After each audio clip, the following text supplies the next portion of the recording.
Number 10. On July 11, 2012, Copenhagen Zoo employees found the remains of a 20-year-old man of Afghan descent who had apparently scaled a fence and gained access to the tiger's enclosure in the early hours of the morning, before any staff was on the premises. One of the theories that was tossed around was that the young man might have wanted to end his life by offering himself up to the feline predators. Number 9. In September 2015, at Hamilton Zoo, about 80 miles outside Auckland, New Zealand's biggest city, another tiger attack occurred. This time, a female zookeeper was the victim of Oz, the only male Sumatran tiger at the zoo. Apparently, the employee opened a gate to allow the tigers access to an outdoor enclosure, a normal occurrence. But 45 minutes later, zoo authorities offered refunds to all the patrons and closed the zoo down upon hearing that the poor woman had been attacked and killed. Number 8.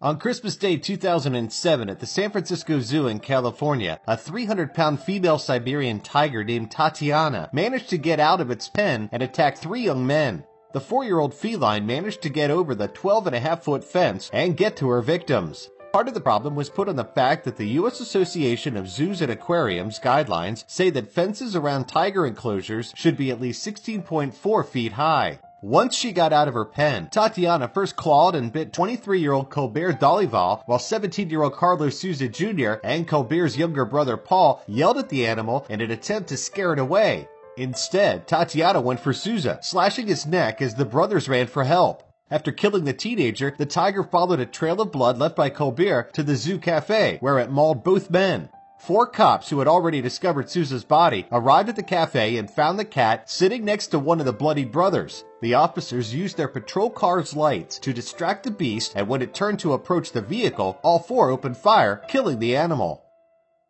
Number 7. In November 2008, 32-year-old custodian Nordin Martong, who had been working at the Singapore Zoo for less than 6 months, was mauled to death by 2 white tigers when he apparently teased them by waving a bucket and a broom at them. The visitors first thought that this was part of a show, like a tiger taming act, but they quickly understood that it wasn't when the largest of the zoo's tigers suddenly lunged at him, knocking him over before he rolled into a ball and tried to cover the tiger's head with the bucket. When the tiger bit Montong on the back and started dragging him into the tiger's den, the visitors started screaming in horror, trying to alert authorities and distract the animals. Unfortunately, the severe bite Montong had received on the neck and his fractured skull, brought on by the tiger biting down on him, did him in. Apparently, Montong had been having a bad day, because earlier, an Australian couple had seen him shouting and throwing things at the crocodile enclosure. Number 6. On Thursday, April 18, 1996, Canadian wildlife biologist Patricia Wyman, on her 3rd day working as a caretaker in the Wolf Center section of the Haliburton Forest and Wildlife Preserve in the province of Ontario, Canada, was apparently killed by 4 captive wolves.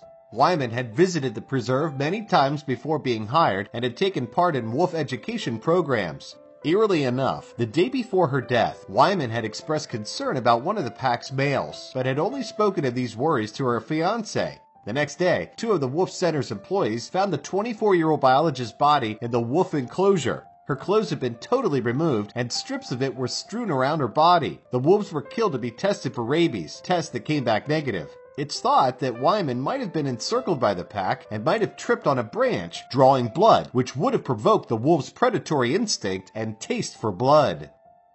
Number 5. In April 2012, Mila, the 39-year-old African elephant, who had retired at the Franklin Zoo in Auckland, New Zealand, after a 3-decade career as a circus performer, attracted some very sad and negative attention when she accidentally killed a zookeeper who had been caring for her that day. The incident happened on a Wednesday afternoon, while the zoo was open to the public, but we don't know if anyone witnessed the actual tragedy. Number 4.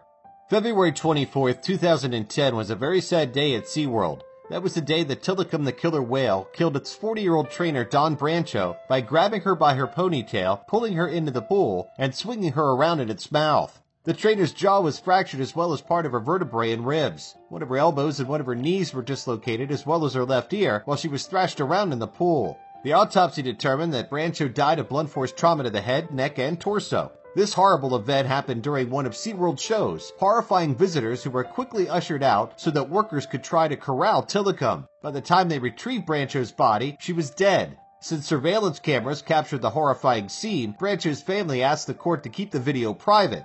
Tilikum has lived at SeaWorld since 1992 and is the largest of its 8 killer whales. Since Brancho's death, he's been removed from SeaWorld's show, and new protocols keep trainers away from the whale. SeaWorld has had a rough time with its reputation, and public outcry has certainly not helped.